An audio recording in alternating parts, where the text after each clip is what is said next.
thoroughness.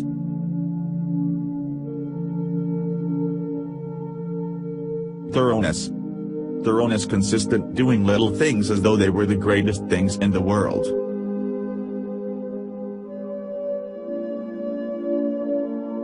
That the little things of life are of primary importance is a truth not generally understood on the thought that little things can be neglected.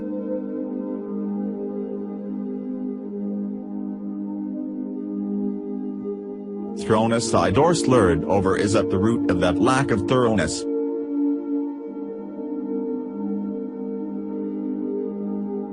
Which is so common and which results in imperfect work and unhappy lives.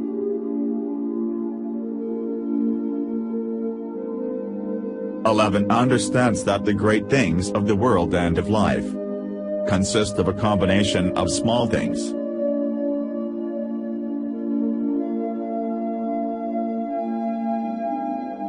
And that without this aggregation of small things the great things would be non-existent.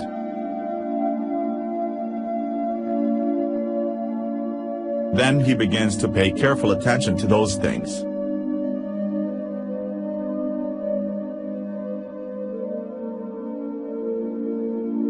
Which he formerly regarded as insignificant.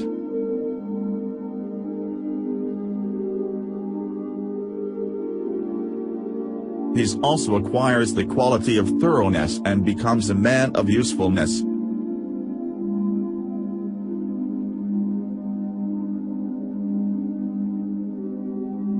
An influence for the possession or non-possession of this.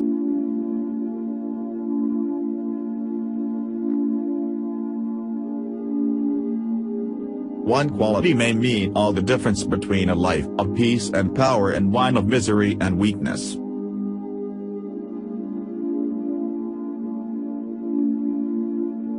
Every employer of labor knows how comparatively rare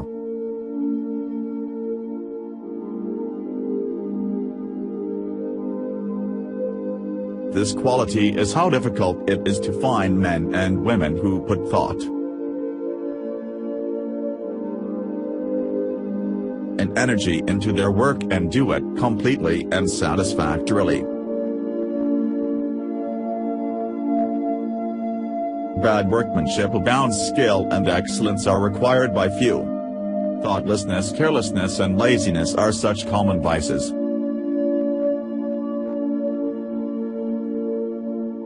That it should cease to appear strange that in spite of social reform,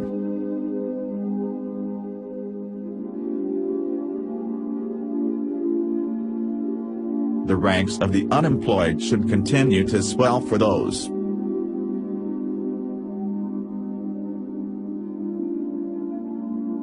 who stamp their work today will another day in the hour of deep necessity look and ask for work in vain.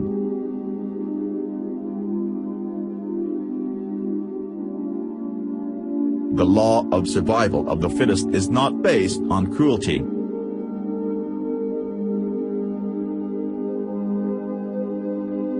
It is based on justice. It is one aspect of that divine equity which everywhere prevails. Vice is beaten with many stripes. If it were not so, how could virtue be developed?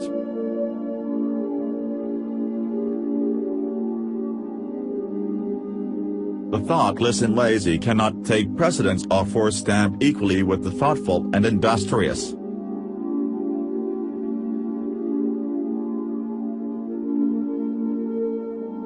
A friend of mine tells me that his father gave all his children the following piece of advice.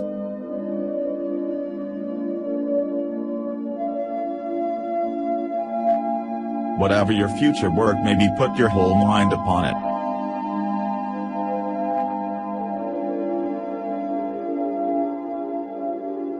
And do it thoroughly. You need then have no fear as to your welfare, for there are so many who are careless and negligent.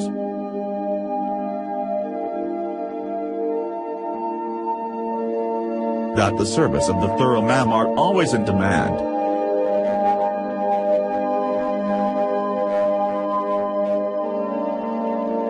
I know those who have for years tried in almost in vain to secure competent workmanship in spheres which do not require exceptional skill but which call chiefly for forethought, energy and conscientious care. They have just charged one after another for negligence, laziness, incompetence and persistent breaches of duty.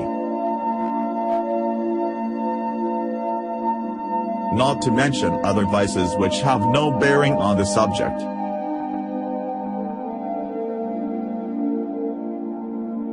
Yet the vast army of the unemployed continues to cry out against the laws, against society and against heaven.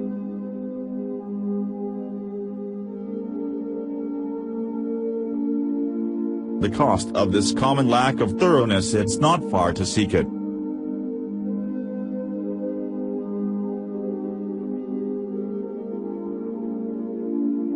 Lies in that thirst for pleasure which not only creates a distaste for steady labor, but renders one incapable of doing the best work and if properly fulfilling one's duty.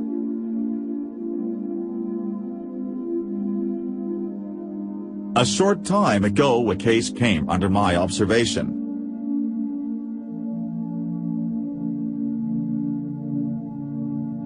One of many such of a poor woman who was given at her earnest appeal of responsible and lucrative position. She had been at her post only a few days when she began to talk of the pleasure trip she was going to have now she had come to that place.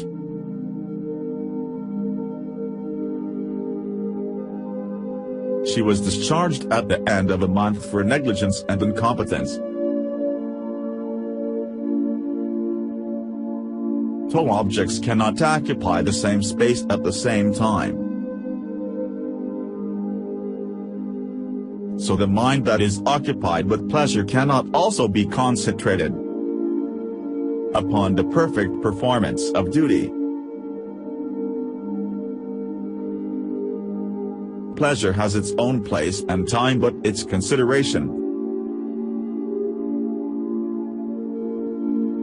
should not be allowed to enter the mind during those hours which should be devoted to duty.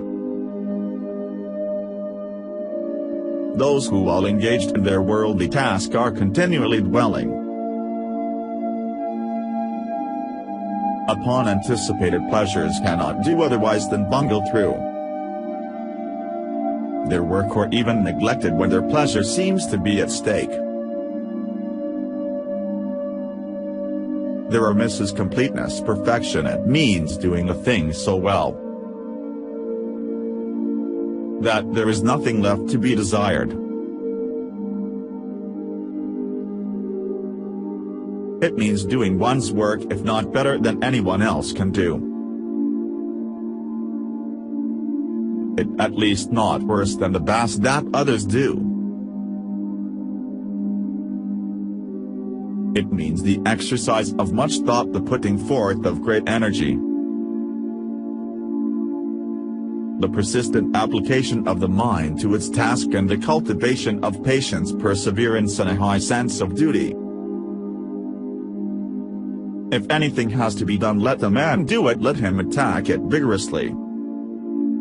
And another teacher said, "Whatsoever thy hand findeth to do it with thy might." He who lacks thoroughness in his worldly duties will also lack the same quality in spiritual things. He will not improve his character, he will be weak and half-hearted in his religion. I will not accomplish any good and useful end. The man who keeps one eye on worldly pleasure and the other on religion, and who thinks he can have the advantage of both conditions, will not be thorough either in his pleasure-seeking or his religion, but will make a sorry business of both.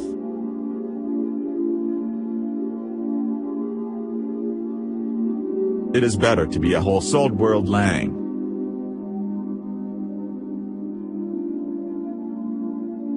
than a half-hearted religionist. Better to give the entire mind to a lower thing than half of it to a higher.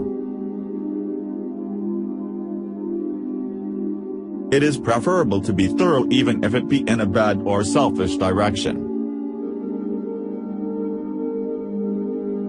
rather than inefficient and squeamish in good directions. For thoroughness leads more rapidly to the development of character and the acquisition of wisdom, and accelerates progress and unfoldment.